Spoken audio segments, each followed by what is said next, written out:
মুর্শিদাবাদের মানুষ শক্তিশালী মানুষ এবং মুর্শিদাবাদ তার নিজের রক্ষা করার জন্য যা যা পদক্ষেপ করার দরকার।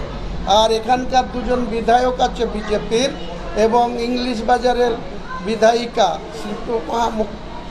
যিনি আছেন তিনিও লিখছেন, বা জ্যোতির্ময় মাহাতো যিনি সাংসদ তিনিও লিখছেন যে মুর্শিদাবাদকে বা মালদাকে এখানে কেন্দ্রীয় শাসিত অঞ্চল করতে হবে।